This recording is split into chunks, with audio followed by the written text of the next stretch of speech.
Rape करने के बाद गला दबाकर उसका मर्डर किया। जब यहाँ भी इसका दिल ना भरा तो चटाई में लपेटकर एक बोरी में डालकर गंदी सी पेटी के नीचे उस लाश को कूड़े की तरह फेंक दिया गया। मेरी बेटी तो चली गई है, मैंने मेरी बेटी नहीं मिलनी, लेकिन मेरी आवाज नू सुनो, सुनो मेरी दिल दी पुकार नू सुनो।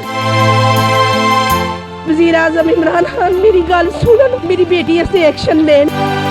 अस्सलाम वालेकुम नाज़रीन, आपका मेज़बान यासिर शामी आपकी खिदमत में हाजिर है और आप देख रहे हैं डेली पाकिस्तान। सियालकोट का गांव गुए की, जहां पर एक 7 साला छोटी सी नन्ही सी मासूम सी कली जिसे अभी फूल बनना था, फूल बनने से पहले ही उसको मसल दिया गया, उसके साथ ज्यादती की गई, रेप किया गया और उसके बाद उसको गला दबाकर मौत के घाट उतार दिया गया। ये है वो बदबख्त 18 साल का शख्स जिसका नाम नबील है। नबील ने उस बच्ची को जिसकी उम्र सिर्फ 7 साल थी, ना सिर्फ उसको रेप किया, रेप करने के बाद गला दबाकर उसका मर्डर किया। जब यहाँ भी इसका दिल ना भरा तो चटाई में लपेटकर एक बोरी में डालकर गंदी सी पेटी के नीचे उस लाश को कूड़े की तरह फेंक दिया गया। आयत नूर सुबह 7 बजे ट्यूशन के लिए निकली और 10 बजे घर वापस आ जाती थी, लेकिन 10:30 बजे तक जब वो वापस ना आई तो मोहल्लेदारों ने मिलकर साथ वाले गाँव में भी उसको तलाश किया। जब तसल्ली ना हो सकी तो 3:30 बजे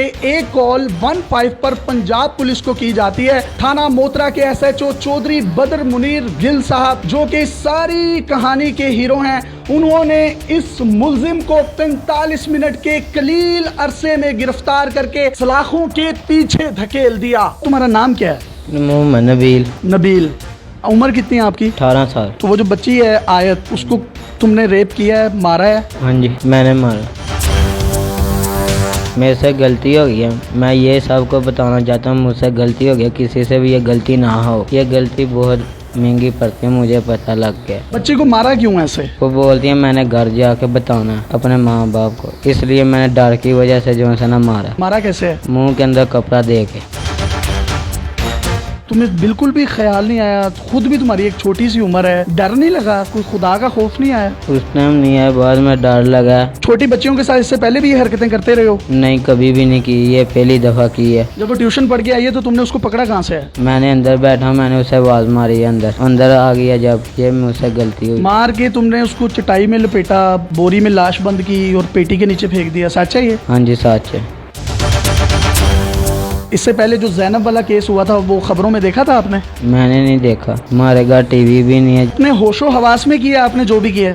हाँ जी, मैं गलती की माफी चाहता हूँ। 18 साल तुम्हारी उम्र थी, किसी की बच्ची को उठाकर रेप कर दो और उसका गला दबाकर उसको मार दो। मुझे यही डर लगा जब मैं पकड़ कर तब मुझे मारेंगे। वो तो पुलिस ने तुम्हें पकड़ लिया ना, SHO साहब ने कॉल करवाई कि तुम्हारी अम्मी सीढ़ियों से गिर गई हैं। तुम इस डर की वजह से वहाँ पर घर में आ गए, नहीं तो तुमने तो वहाँ से भी भाग जाना था। यहाँ पर दिलचस्प पहलू ये है कि ये शख्स पकड़ा कैसे गया। SHO थाना मोतरा को एक कॉल मौसूल होती है कि हमारी बच्ची आयत नूर लापता है और हमें सुबह से नहीं मिल रही। SHO थाना मोतरा ने 50 नौजवानों पर मुश्तमिल एक दस्ते की 10 टीमें बनाई। हर टीम में 5-5 नौजवान थे।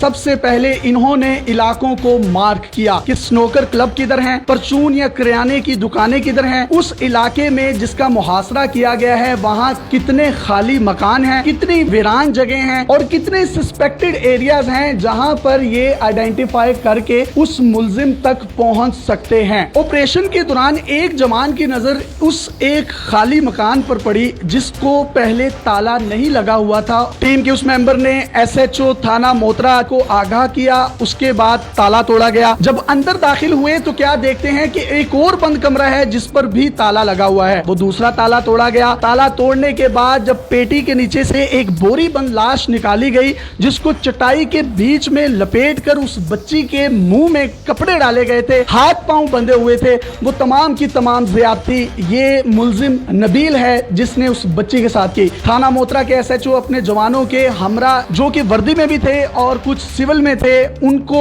इसकी मां के घर पर तैनात कर दिया गया। एसएचओ साहब की हाजिर दिमागी देखिए, उन्होंने इसको एक कॉल करवाई जिसमें कहा गया कि तुम्हारी मां सीढ़ियों से गिर गई है, लिहाजा जल्दी से घर आओ, उनको हॉस्पिटल लेकर जाना है। ये फौरी तौर पर वहां से निकला और ये सीधा अपनी मां के घर आया। जहां से ये निकला और जहां तक ये पहुंचा वहां तक इसकी सारी लोकेशन पंजाब पुलिस के सिस्टम में मौजूद थी एंड विद इन 45 मिनट्स इसको गिरफ्तार कर लिया गया।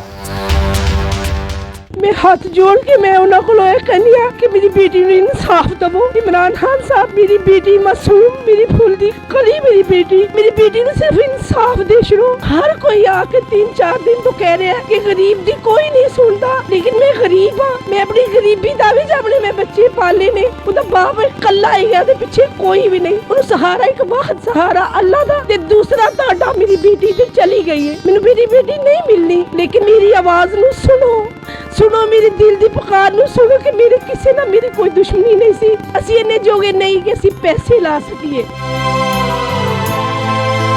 वज़ीर आज़म इमरान खान मेरी गल सुनन, मेरी बेटी ऐसे एक्शन लेन। कानून ऐसा बनाया जाए कि सरेआम फांसी दी जाए, उसे उसी जगह पे पल्ला के फांसी दी जाए जिस जगह पे उसने ये जुल्म किया है।